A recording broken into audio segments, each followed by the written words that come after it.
Ku izina ry'Imana Data na Mwana na Roho Mutagatifu, amina. Gira amahoro ya Kristo muvandimwe. Turacyaganira rero ku maturo. Haleluya. Uyu munsi tugiye gukomeza kureba inzitizi zishobora gutangira amaturo twatanze akatuvaho ku buryo bw'umubiri, bikagaragara ko tutakiyafite ariko ntagere aho twifuza ko agera, kubera yuko hari icyayatangiriye, hari icyayazitiye. Izo nzitizi rero turi kugenda tuzireba ariko tugamije no kuzikura mu nzira yacu, kuko iyo dutanze ituro twe tuba twishimira yuko rigenda kandi rikagera aho twifuza ko rijya. Haleluya. Niyo mpamvu rero muvandimwe nkunda, nifuza yuko izi nzitizi zatuva imbere, zamara kuhava rero tukabona kureba Imana. Hari igihe rero Sekibi izi kubaka urukuta hagati yawe n'Imana ugatuma utareba Imana. Igihe kirageze rero cyo kugira ngo turebe ese koko aho turi kureba Imana. Niba turi kuyireba tuhagume, niba tutari kuyireba twurire igiti nka Zakewusi dushake Yesu. Haleluya. Dushaka uruhanga rw'Imana, dushaka uhoraho igihe kiboneka. Haleluya. Ijambo ry'Imana rivuga ngo nimushaka uhoraho igihe kiboneka, nimumwiyambaza akiri hafi. Hari igihe kizagera uhoraho ajye kure, ku buryo icyo gihe kumubwira bizaba bigoye, ariko ubu ni igihe cyo kubikora kuko birashoboka. Haleluya. Tugiye rero kureba inzitizi. Mu minsi yashize twakomeje kureba inzitizi twitera twebwe ubwacu. Twarazirebye, twarisuzumye, twaje gusanga koko zihari, ntabwo ari impimbano, ni ukuri zirahari. Hari ubwo bwibone butuma tujya gutanga amaturo tukumva nyine tugomba gutanga ibyo mbese twebwe twumva twahaze. Hari uko kwikunda, hari uko kwitindaho, hari ukwisubiraho. Kwa kundi iyo utinda gutanga amaturo ukabitekerezaho, Sekibi agera akaba ari uza yihuta akaza akakuganiriza akakubwira ati ariko aya maturo yatanga ubundi ni wowe mukiri uruta abandi, utari kuzi ko ari byo koko. Niba wari wapanze gutanga 10,000 ubwo kabukuyeho 1,000, bwacya mu gitondo uko ugenda uyatindana niko Sekibi agenda akwereka n'ibindi bibazo. Hakaba n'ubwo uvuga uti nzayatanga ejo, bukira umaze guhura n'igituma agenda. Ibyo rero ni ibintu dukunze guhura nabyo mu buzima bwacu bwa buri munsi. Ariko rero turi kureba uburyo izo nzitizi zitakabaye zitubuza gukorera Imana, zitakabaye zitubuza kwegera Yesu. Haleluya. Hari indi nzitizi ngewe nahuye nayo ejo ku cyumweru ubwo najyaga mu misa. Ndavuga numva iyi nzitizi nubwo ntari nyizi ariko ibaho, ariko ngewe nyirebye uko imeze nasanga ari mu nzitizi zituruka ku bandi, ari nazo tugiye kuganiraho uyu munsi. Ku bandi rero ni gute? Ngewe nagiye mu misa ngenda niyemeje ko ndi buture kandi nkanashima. Ni ukuvuga ngo ni ibintu bibiri, kandi haba uduseke tubiri. Haba igihe cyo gutura tukajyana ituro, kandi niyo babara no kuranga mu kiliziya baravuga bati mu gutura batanze aya n'aya mu gushima Imana, cyangwa mu gaseke k'impuhwe, cyangwa se ko gufasha abakene haboneka aya n'aya. Ubwo rero ngewe naravuze nti ngewe aya ngaya ndayashyira mu gutura, aya ngaya ndayashyira mu gaseke k'umukene. Ubwo ndagiye ngezeyo mu gaseke k'umukene nsanga ntikabonetse uwo munsi, ntako batanze. Kuvuga ngo twatanze amaturo mu gihe cyo gutura birarangira. Noneho ngiye mu kujya gutura natanze igice kimwe cya kabiri cy'ituro nari natwaye, mvuga nti ubwo ngubwo ni mu kindi cyiciro ndi buture irindi turo. Icyo cyiciro kindi nticyaboneka, iryo turo ndayigumana. Noneho mbwira Yesu ndetse kuruzi ntatuye kandi bidaturutse kuri nge ndabigenza nte? Arambwira ati rero n'ubundi cyari kigenderewe ni ugufasha umukene, ni ukugira impuhwe. Ni nayo vanjiri badusomeye ejo, kandi nayo magambo padiri yatwigishijeho cyane atubwira ngo muba abanyampuhwe. Haleluya. Nuko noneho rero muri kwa kundi nyine muri kwa ushobora gutanga iryo turo naratashye. Yesu yarambwira ati wowe iryo turo rigumane, n'ubundi ryari ry'umukene ngenda kwereka umukene uri burihe. Ko rero muri make nasohotse kuko nari navuze ni Nyagasani iri turo si iryanjye, mbese no kuvuga ngo ikintu namaze gupanga ngo ndagiye Imana kiba cyamaze gusohoka mu byanjye. Ni none rero Nyagasani Yezu niwemere ko iri turo ryinjirana mu rugo, ko ninjirana mu rugo nanjye ndarirya, nanjye mba erega natwe tuba dukennye, ntabwo tuba tworohewe. Kujya gutura dutangana umutima, ariko si ukuvuga ko dutanga ibisagutse ku bukire bwacu. Haleluya. Hari n'igihe ureba ukavuga uti mva 90% nsigaranye ntacyo biri bumarire, ariko wewe rya rimwe rya 10%, ni ukuvuga rero ngo rya 10% iyo ubonye rigarutse kugira ngo rizongere gusohoka biba ari ikibazo. Niyo mpamvu ngejya bwira abantu ni ubishobora ukimara kubona icyo gushimira Imana ugiye itukuraho kimwe cy'icumi gitange, naho n'ugitindana ubwo nyine se kibi nawe urumva uko nari bubigenze, kandi ubuzima niko bubaye. Haza noneho byinshi cyane, ngo umwana utarwara agahita arwara, ikibazo kitabagaho kihita kiboneka, kugira ngo mbese se kiba kwiba umugisha wari kuvana muri kwa gutanga. Nukuvuga rero ngo se kibi araturwanya cyane, araturwanya. Niyo mpamvu niyo turi gushaka gutura we abababaye, agakomeza no kuguhagarara hasi kugira ngo arebe ukuntu yakwambura iryo turo uba ufite. Sekibi rero aba ameze nk'igisiga kireba inyama. Iyo igisiga cyabonye inyama gikomeza gukinira hafi aho, kigakomeza kiza kikajya gikubita ibaba kikabona ntikizitwaye. Ubwo rero iyo utabaye maso ngo inyama yawe uyipfundikire, iyo utabaye maso ngo ufate igiti ukubite cya gisiga, ni ukuri inyama yawe kirayitwara. Haleluya. Bisaba rero ko tuba maso kugira ngo inyama yacu igisiga kitayitwara, kuko kiba kigambiriye kuyitwara kugira ngo mbese kugira ngo duhombe. Ariko muvandimwe, iyo wamenye Yezu ukaba uri kumwe na Yezu, humura ntabwo igisiga kizagutwarira umugati, ntabwo kizagutwara inyama. Gusa birasaba ko tuba maso cyane kugira ngo tumenye uko tugomba kwitwara imbere y'igisiga gishaka kutwambura inyama. Nuko rero ubwo icyo Yezu yamaze kumbwira, ambwira ati n'iry'umukene, navuze ni nanjye koko n'iry'umukene, ariko twumvikana ko ndavuga ni Nyagasani kuko nzi neza ko nkunda, kuko ngenda bizi ko Yezu nkunda, kandi nkabise ngiye gukora bikorera mu mutima wanjye ukabona uko byanditse. Ndakwingize ntunyemerere ko iri turo ryinjirana mu rugo ndisubiranyeyo. Ubwo rero Yezu yarabikoze, kuko ubwo uko nakabimusabye naragiye ndataha mu nzira, nta muntu w'umukene twigeze duhura. Kandi ariko nkavuga ndetse ko imvura iri kugwa ntahantu se ngiye kugura umutaka, mbese nkumva ntahantu ni ijyatura n'ubundi ko ntaritanze, reka ntahantu ngure byibuze umutaka ngenda nitwikiriye. Noneho Yezu oya, nkumva ijwi rimbwira ngo ya ituro ni iry'umukene. Ndagenda ngeze ku irembo, ku marembo y'iwanjye rwose ngiye kwinjira, mpahurira n'umuntu, umusaza w'umuturanyi. Ni umuturanyi ariko ufite ikibazo, ndabizi ko agifite, noneho no kubera ibyo bibazo aba afite ntabwo akunda kugendagenda. Ubwo yari afite agafuka, bigaragara ko yaragiye kuko nabo twahuriye ku marembo, ariko asohotse muri butike nyine mbona nta kintu atahanye. Nabaze ndetse muzehe ko ndeba usubiye yawe bigenze bitati, nari ngiye gushaka umuntu ukoramo hari, ati nsanze atariyo wakoze hari undi. Nuko nise wundi we ntabwo yaguha icyo washakaga, ngo yango nsanze gutyo mbye nashakaga ngo nta gihari, ngo none nsubiye ngo ndatashye. Ubwo numva ko ari gutyo, ariko numva isi mu mutima rirambwiye ngo uyu ni wa mukene muhe bya bindi.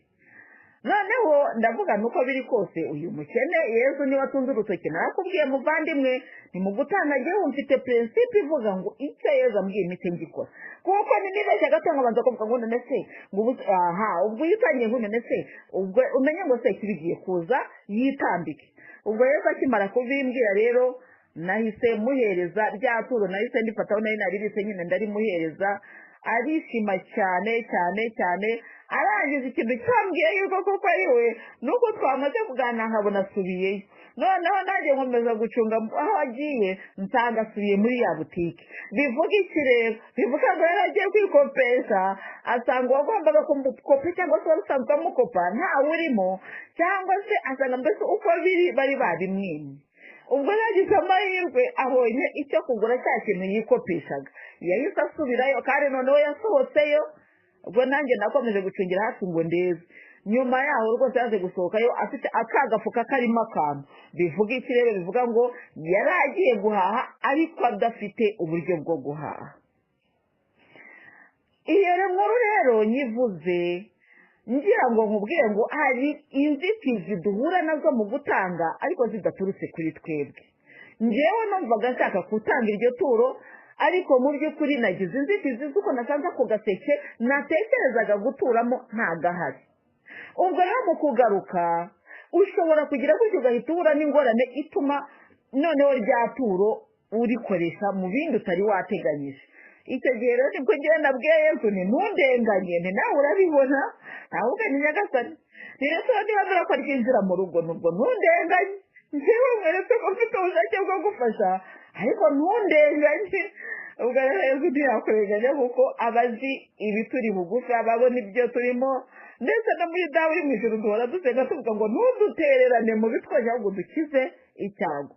Ni ukuvuga rero ngo ibitugora, ibidushuka, ibitugusha ni byinshi, natadutererana ni ukuvuga ngo azakomeza kuba hafi yacu adutabare kandi aturengere. Haleluya. Ariko ibidushuka byo birahari, ibitugusha ni byinshi, ibidukeneyeho icyatuma umugisha wacu ugenda ni byinshi. Hari igihe ugera no mu rugo ugasanga nyine hari byinshi. Ubwo nageze mu rugo nyine nsanga hari umuntu untegereje, nawe utegereje ngo ngire icyo mumarira, ariko njyewe icyo gihe bimeze gutyo. Ngira Yesu urabibona rwose ni wowe wambwiye ngo nanga, kandi njyewe umukene nsezereye ntacyo mfite numva ntuje pe, ntabwo numva umutima unkomanga ngo akoze uko ntacyo mumariye ya ndavuga nti none se ko Yesu wambwiye ngo mfashe uriya namufashije kandi byatunganye, none rero Nyagasani njye nta kintu mfite. Habaho rero inzitizi tugira ziturutse ku bandi bitewe n'amagambo bavuga cyangwa se n'ibikorwa bakora. Reka mbere ku bikorwa kuko hari inzitizi zihera ku bikorwa abantu bakora ugasanga gufasha birakugoye, cyangwa se gutanga ituro kuko erega ituro nidushaka tubyite wenda uburyo bwo gufasha cyangwa se uburyo bwo gutabara abandi, kuko iryo turo duha Imana twongere twibukiranye ko Imana idahindukira ngo ize kurirya, ahubwo riba rifasha Kiliziya, riba rifasha umuryango w'Imana, riba rifasha umukene turihaye. Haleluya. Ubwo rero ukuntu njyewe nabonye yuko hari abantu mu by'ukuri Sekibi adushyira imbere kugira ngo atugushe. Ibyo rero nabyo ni uko byitondamo bavandimwe, ukamenya ngo niba ugiye gutanga wowe ujye ubanza wicare wumvikane n'umutima wawe, ese rero icyo kintu ugiye gukora nibyo koko kivuye ku mutima? Niba wumva mu mutima wawe harimo ingononwa, ukumva harimo akantu kari kugukomanga, kari kugusharura, nushaka ubireke. Cyangwa se nunabikora ubikora ubanje gusenga. Ubwo ndashaka kugira rero ngo naho nguho ubuhamya bw'ibintu byambayeho nanone ejo mu buryo bwo gutanga. Hari amaturo dutanga agahagama rwose, hari amaturo dutanga agahagama pe, ariko agahagikwa n'abantu dufasha. Aha rero niho nshaka kukubwira muvandimwe, hari igihe utanga ituro cyangwa se imfashanyo, ya mfashanyo yawe ntigende. Ibyo rero reka mbigusobanura uko njyewe nabonye ko abantu turi kumwe, abantu dufasha nabo ubwabo Sekibi bajya bakoresha kugira ngo aduce intege, ajya bakoresha kugira ngo aducishe bugufi. Sekibi bajya bakoresha. Niyo mpamvu nkubwira muvandimwe, nurabe maso, urebe maso ibikorwa byawe, kuko igikorwa utazabera amaso kizagucika kigendere kandi ari igikorwa cyiza. Ariko Sekibi azakiba rero azakiba mu buryo agutesha umutwe, agasa naho akwibagije icyo ugomba gukora, agasa naho akwibagije icyiza. Wamara no gukora icyo kintu ukumva umutima wawe urabihiwe, ukavuga uti ese mbikoreye iki? Burya rero iyo bigenze gutya, narabikubwiye muvandimwe, n'ukuri ku Mana nta kiba cyanditsweyo.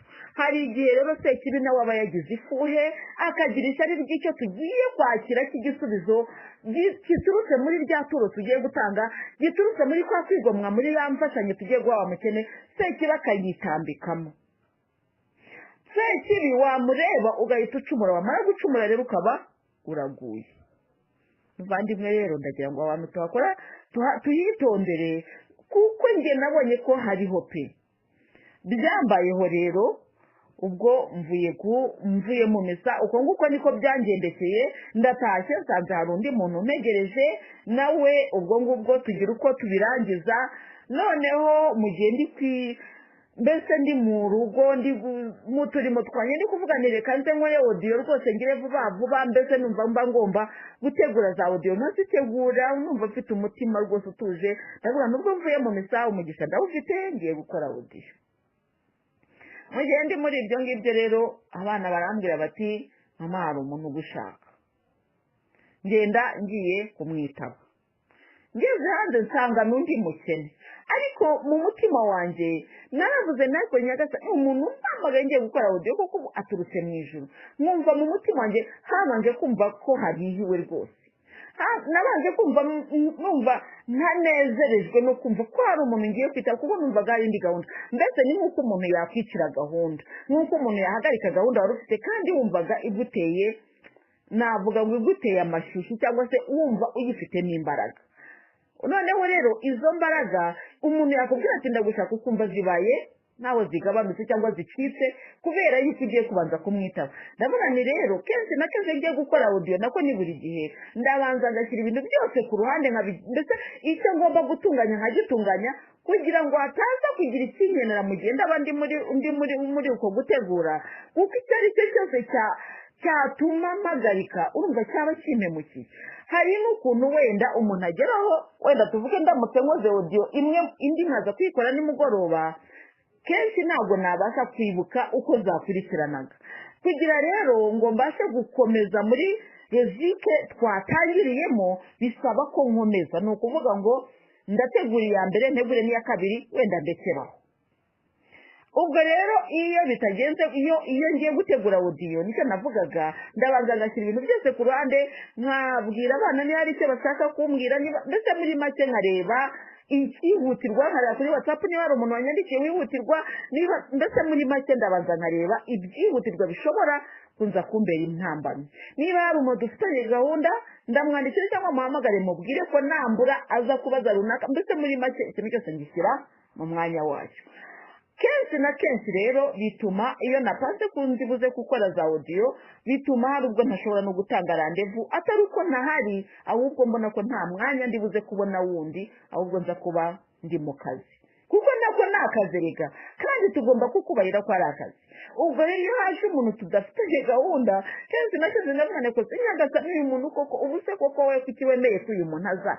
kandi uzi gahunda zawe reka gahunda za Yesu nazo zirubaho haleluya muvandimwe erega izi gahunda ubu ngubu iyo ntakoze audio muvandimwe umenye ko nshobora no kuryama sinsinzire umenye yuko hari n'igihe njya kuryama Yesu akavuga ati waryama uti udakoze audio nkavuga ni Nyagasani nyiri cyose ntibyaboneka ntabwo rero bijya binyorohera kuba nategura audio wenda mbese hari amasaha ntashobora kuyiteguramo bitewe n'impamvu nanjye mbanzi ubwo izo mpamvu zose ntabwo ndibuze kubwire muvandimwe ariko icyo nshaka kukwibwirira n'uwo muntu waje nkabona ko yishe gahunda njyewe nari namaze gupanga noneho nuva mu mutima ndatekereza ariko si uyu muntu ubu Yezu koko ni wowe umwohereje koko numva rero ngiye kumureba numva mfite akantu k'akangononwa mu mutima mbese ubwo ni nk'akantu ko kwijujuta mu mutima tikuvugana kusubukoko ubuse koko uyu muntu ubuse koko ako kantu iyo kazemo rero burya ubwo intangiriro iba yatangiye kuba mbi ubwo rero uko namaze gusohoka naragiye nsanga ni umuntu kandi kuko ariko uwo muntu numva aranshumuje pepe nkimubona nayo se numva ncumuye nterero umuntu uwo muvandimwe rwose n'indushyi pe n'imbabare igaragara ko ntabwo ari no bya bindi umuntu avuga wenda ngo ateke umutwe ariko muri ubwo bubabare bwe no muri ubwo burushyi bwe nawe narasenze mbona ko uwo muntu abifitemo uruhare ni ukuvuga ngo nawe agerageza navuga ngo kwihagararaho mbese muri make hari ukuntu umuntu nawe ubwe yibera inzitizi y'umugisha we ubwo rero uwo mubyeyi akaba afite abana n'umukene pe n'umukene noneho rero ubwo ngewe twahuye arimo kugenda nyine agenda yifashisha ubwo yari atwite yambaye ijipo imwegereye indi igera iriya afite utwana tubiri ashoreye mbese ubona ko kuko ari umukene atagira n'agatenge noneho rero icyo gihe nta kintu na kimwe nari mfite pe na kimwe ariko kuko numvaga rwose icyo nagira cyose nakimuha noneho ndamubwira muvandimwe duhuye nta kintu mfite ariko umurangira iwanjye ndahamubwira ni ejo uzaza uhansanga wenda ndi mu rugo hari sinzabura wenda n'agatenge niyambura nk'akamuha kuko ubwo twahuye ndi kugenda uwo mumama yaje kuza mu rugo ambwira nyine akaga yahuye nako umugabo yaramutaye amutana abana amuta muri Kigali nta hantu afite aho ndetse n'ibibazo bikomeye noneho rero ndamufasha uko nari nshoboye kandi kuko bimbabaje nyuma yaho aza kubyara nabwo ndagerageza kumufasha uko nari nshoboye noneho amaze kubyara ndamubwira nubwo rero ugiriwa ubuntu Imana ikabidutabaye ukabubyaye amahoro reka nkwereke ngiye kugushakira amikoro makeya mfite kuko nanjye nta menshi nari mfite nayo mfite ningiye mu mikoro make ngiye kugusakira uko wagenza ukagira gushaka ikintu wakora ariko ukagira nawe uko witunga ati nibyo rwose turabyemeranywa kandi birakunda ubwo muha amikoro makeya nari mfite ntabwo ari ngombwa ngo nkubwire ngo nuko mbigeze gutya muha amikoro makeya nari mfite nabwo rero genda ushaka akantu ukore aragenda ashaka akantu arakora ariko nyuma y'igihe gitoya aza kugaruka ambwira yuko ka kantu byanze biranga ndamubwira noneho rero ubwo wabonaga bigenda kandi ukaba ubona byibuze kuko nanjye hari igihe ko kwari igihe niyo dutanga burya tujye dutekereza hari igihe ubona ko umuntu umuhaye akantu gatoya ugereranyije n'ibibazo ubona afite ariko ngewe nkumva nshaka gufasha umuntu nawe ushaka kwifasha ndamubwira rero nta kibazo reka twongere noneho turebe ko igishoro cyazamukaho gakeya byibuze ukagira icyo ukora ati nta kibazo rwose ati kandi ngewe n'impamvu nawe muvandimwe unyumve n'impamvu ngewe byagezaho bikantera n'uburakari no kwijujuta nuko nk'ubwo yashoboraga kumbwira ati nkeneye wenda tuvuge urugero akaba yambwira ati nkeneye 5,000 ni urugero nkaba wenda natekereza ariko 5 ni make nkaba namuha 10 ntabwo ari uko byari bimeze iyo mibare yose nkivuga ariko naguhaga urugero kugira ngo ubyumve neza nkaba namuha 10 yego nayo ni make ariko mu by'ukuri ayo yarakeneye ni make kuri ayo ngayo hagashyira igihe ati rwose ati bya bindi byanze ati byanze cyangwa se nkajya kumva asira nk'iminsi nk'ingahe nkumva arampamagara terega ati nararwaye ati n'abana bararwaye ati amafaranga nakoresheje mu kuvuza abana ibyo rero nkumva ndavuze ni nta kundi bwo nyine uburwayi ni uburwayi ariko noneho igihe cyagezeho nkabona agiye kubigira akamenyero uburyo bwo gufasha natwe tugira ikintu cyitwa kugira ngo umuntu akananirwa noneho rero asa naho abigize akamenyero ndavuga ni ntacyo bitwaye noneho rero ubwo tubimenyereye gutya ngewe ngiye kumufasha ndamubwira rero muvandimwe urabibona Kigali yananiye abantu n'abakire barimo kunanirwa ni ukuvuga ngo ntabwo abantu bo mu rwego rwo hasi cyane bakishoboye ndamubwira rero ngiye kugusakira amafaranga navuga ngo afatika ntabwo yafatika kuko ni make yegeranyije n'icyari gikenewe ariko ku bushobozi bwanjye yari meza ngiye gusakira amafaranga afatika noneho wowe ushake ahantu ujya mu cyaro ugenda uje gukora ukoresha amaboko yawe noneho ukomeze wenda unashakishe mbese byibuze utwo nzaguha tuzakwishyurira inzu yo mu cyaro tubyumvikanaho biremera noneho ngeze aho ndavuga ni kubera ko nzi ko nta bushobozi budafite reka ngewe mukorere iyo gahunda mpamagara abantu bo mu cyaro nzi mu byaro kitari n'icyaro cy'iwawe uko yambwiraga ati iwacu ho ntaho ngira nta kintu kiriyo mfata rero gahunda yo kumwitangira mbaza abantu nzi bo mu cyaro basenga rwose basenga Imana ndababaza barambwira bati aho turi ahangaha kuko bo baba mu cyaro rwose hano hari inzu y'3,000 kandi bari nini noneho umuntu akaba yayibamo akajya yirwa hinjira abantu ati ntabwo yabura byibuze igitebo cy'ibijumba ndabimubwira nurabyumva ute ati nukuri ngewe mbigenze gutya ati nagenda ati nkayimiriza ngakora rwose nta kibazo muhuza n'abo bantu aragenda ajyayo baramufasha inzu barayishaka barayibona araza arambwira ati mbonye inzu y'amafaranga ya naya banciye aya ngaya ameza ya naya ati kandi nkazakenera wenda n'isuka mbese ubwo twarabibaze dusanga mbese muri make hari amafaranga azakenerwa kugira ngo iyo icyo kintu kizakorwe. Ndashinyiriza nduzikora gushinyiriza ndamufasha icyo kintu kirakunda mbikubwira rero atari kugira ngo nirate cyangwa atari kugira ngo niyambure ikuzo kwa Yezu azampa umunsi azagororera bagize neza, ahubwo mba ngira ngo bigufashe kwisomo kubera ko ari cyo turimo kwiga none ahangaha. Haleluya. Nuko ubwo rero ndagenda ndiyandayanda ayo twari dukeneye ndayamuha, nagize ndavuga ni akira noneho n'itike nazakwimura dore rwose bimeze neza. Ati rwose turashima turasenga turatandukana. Hashize iminsi mikeya ndongera kumubona muri Kigali aragarutse mu rugo. None uri ntangase mwari mutese byagenze bite ko muri iyo minsi nakomezaga no kugerageza telefone yamaye ntikunde nkavuga ni wenda yageze muri byaro telefone iramunanira nta kibazo. Awa nyuma aza kumpamagara hashize nk'ibyumweru nka 2 ndetse ni bite byawe ni aho ngaho se mufite network ati ndi Kigali ati ndi mufite network ndi Kigali se waje kudusura atuyaterega burya sinagiye byagenze se bite atereka ati nararebye ati nshaka kujya mu cyaro ari ibintu bikomeye. Ati ubwo rero ati ayandi wamaye ati nahise mbona akazu hano hafi ataba ariko nishyura ubu niho ndi n'abana. Ndavuga se kuko uretse yuko wahemutse ukaba wihemukiye ubwo se ushaka kumbwira yuko uzicara muri ako kazu abana uzabagaburira iki? Ngo yangurumva ngo nyine ngo nishyuye inzu ngo ngira gute ngo nsagura n'utwo ngiye guparanganya ngo ngiye kuba nkora nta kibazo. Ntabwo ariko rero ngewe ndambuye amaboko icyo nashoboraga gukora nakirangije ubwo nakazi kawe ibindi bikurikiyeho ubwo uzajya wimenya. Biratinda araceceka nyuma yaho rero aza yaje mu rugo. Aje mu rugo rero numvise bincumuje. Ubwo rero aransobanurira arambwira ati narakoraga burya ati narakoraga ati nuko mfunze ngiye gusenga ati umujura araza kingufura ati twadufaraga twose arakukumba ati ubu ngubu ntako nsigaye meze. Hano mbwira Yezu Kristo numva rero mwami wanjye nukuri nakoze isengesho ntabwo uko ryitwa. Mbwira Yezu numva rero Yezu urabizi umutima wampaye urawuzi ubushobozi mfite urabuzi none rero mwami wanjye ndumva uyu muntu nta kintu kumukoreraho umugisha none ndakwinginze mbabarira umunkurira ahangaha kugira ngo ntasavone ijujuta cyangwa nkaba namubwira nabi bikambera igicumuro mu maso yawe kuko ndumva nta mugisha ndi kumukoreraho.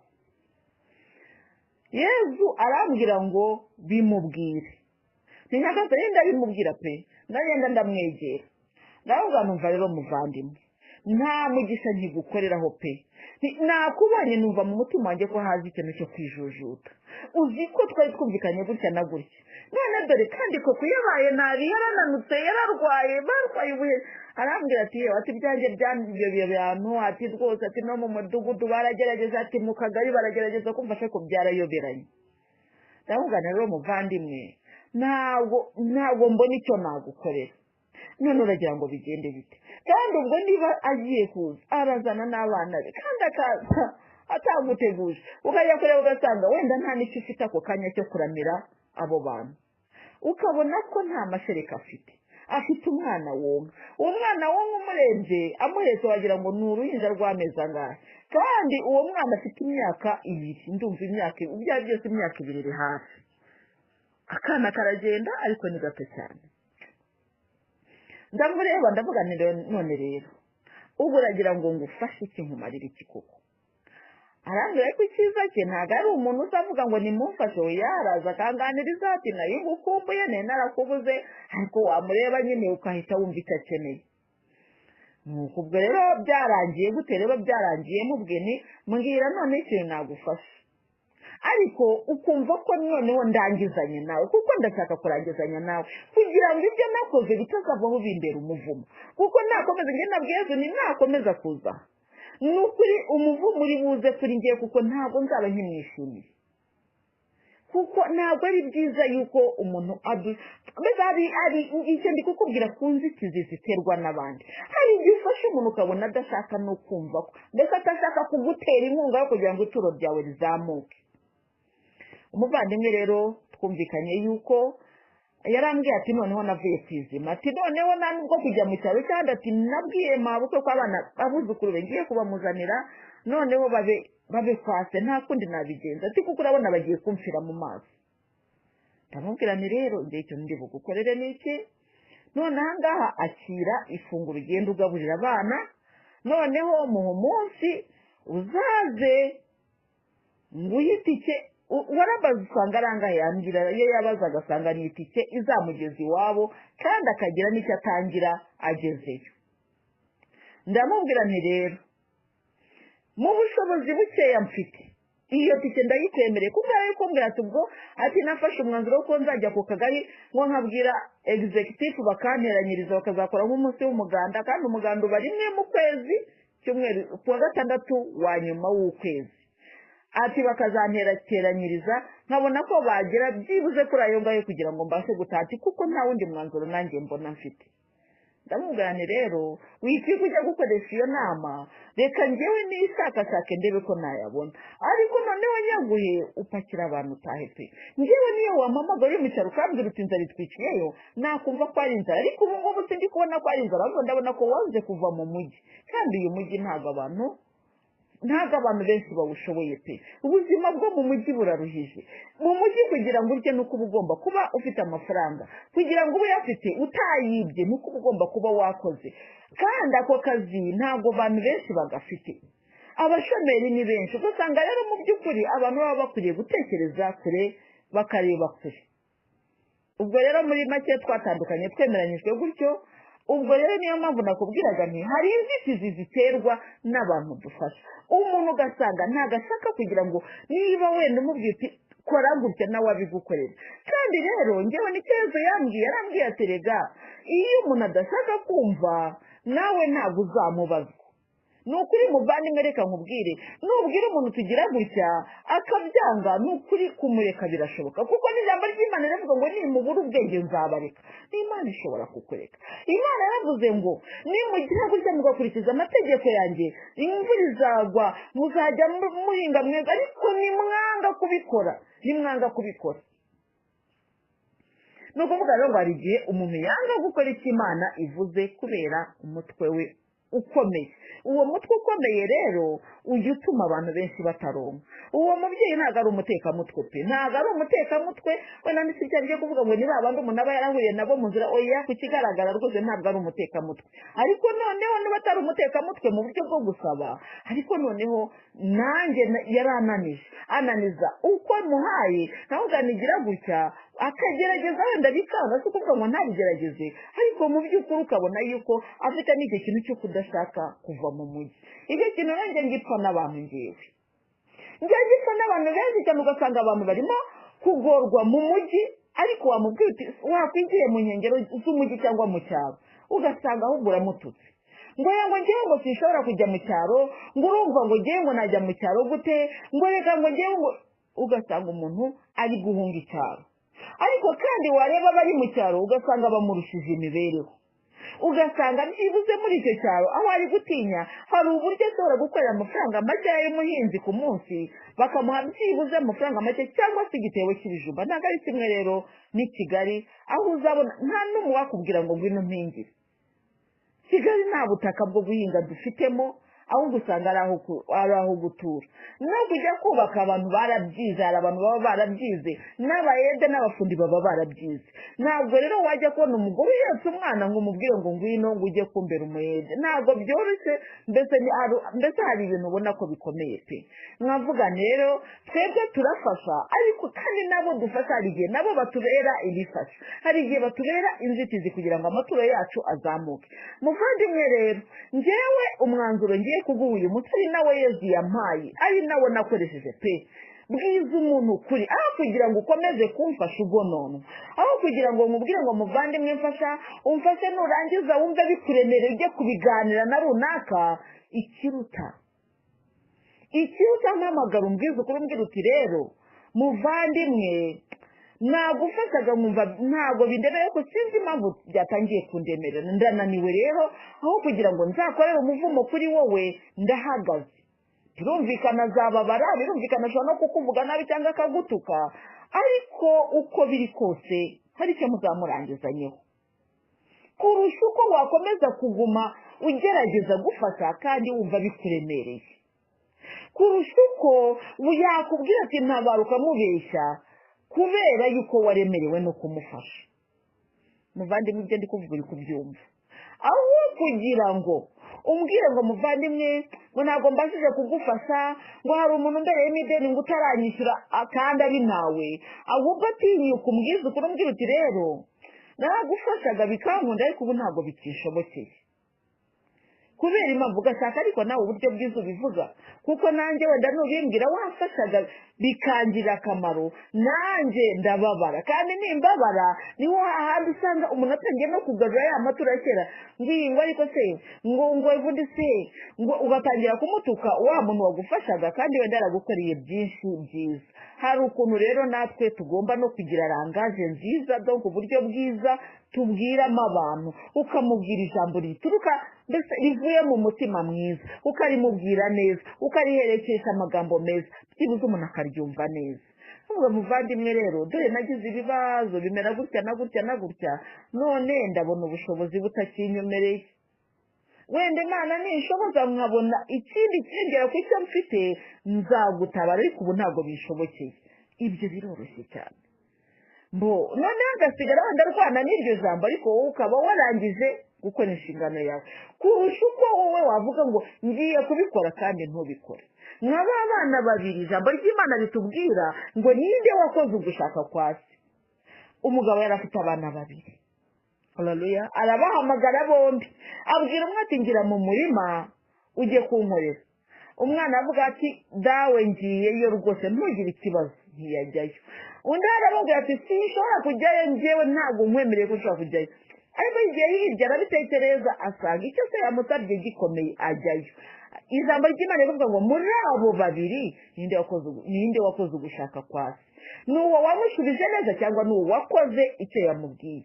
Ugasanga rero ko ari wa wundi wakoze icyo yamubwiye.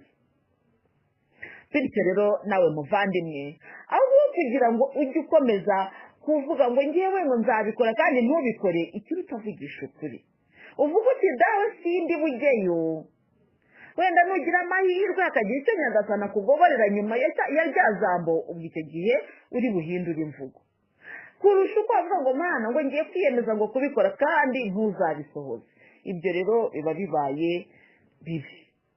Dutinyuke rero, niwo mwanzuro tugiye gufata uyu munsi, dutinyuke tuvugisha ukuri, dutinyuke tubwire uwo muntu tuti turabona bimeze gutya, uwo muntu kandi nawe dutinyuke kumubwiza ukuri, nawe atinyuke kwakira uko kuri tumubwize n'umutima mwiza. Haleluya. Ntabwo rero ari buri gihe bizatworohera ko tuzajya gufasha abantu tugasanga babyumva nkatwe, ntabwo ariko bimeze. Abantu baduca intege mu buryo bunyuranye, ari ubwo ngubwo bwo umubwira utigira gutya ntabikore, ari umuntu mbese hari abantu benshi cyane bagiye baduca intege. Muvandimwe ndabivuga nawe ukabyibuka, ukibuka umuntu waguciye intege haba mu magambo haba mu bikorwa ukabyibuka. Umuntu rero ashobora kuguca intege mu magambo, kamubwira uti rero muvandimwe njyewe dore icyo nshoboye kubona ni iki ngiki, ni icyo ngufashishije. Agahagarara akifata muganga ngo ubuse ngo koko ngo warebye ngo usanga igihe wafashije ikintu iki n'iki, ugasanga mbese bikubereye ukumva urakomeretse, ukavuga uti ahari niyo mbireka kumufasha. Cyane cyane rero nk'abantu bafite wenda nk'ababyeyi bakuze, icyo kintu bajya bakunda kukivuga, ugasanga nk'umubyeyi uramuhaye aho kugira ngo ashime, aho bakubwira ngo mwana we ngo akangaka koko. Bibaho rero, bibaho. Izo ni inzitizi duhura nazo, kuko umuntu amara kubikubwira gutyo ukumva uracitse intege pe, ukavuga uti niyo mbireka ahari uko cyaba kingana kose wamufashishije. Ariko iyo umuntu arengejeho amagambo mabi uravuga uti hari iyo mbireka n'ubundi banza naruhiye ubusa. Ako kantu rero ugasanga kabaye impamvu yo kugira ngo rya turo ryawe rihanagurike, kaba kabaye nk'amazi umenye wenda ahantu wari wandikishije ingwa warangiza ugashyiraho amazi, ako kanya ingwa irahanagurika. Muvandimwe mwiza rero, ndagira ngo turangize ijambo ry'uyu munsi twumvikanye yuko tugomba kwihangana ntiducibwe intege n'amagambo cyangwa n'ibikorwa by'abantu dufasha, cyangwa se ku maturo dutanga. Niba ugiye gutura ugasanga wenda ku gaseke kataje, ntuvuge ngo ntabwo nzatura ubwo birarangiye na Yezu abonye ko nta oya. Wumve yuko icyo wagambiriye mu mutima wawe ko uri bugikorera Imana, ujye ugikorana umutima mwiza kandi ugikore kirangire. Haleluya. Imana yo mu ijuru niduhe umugisha, ku izina ry'Imana Data na Mwana na Roho Mutagatifu. Amina.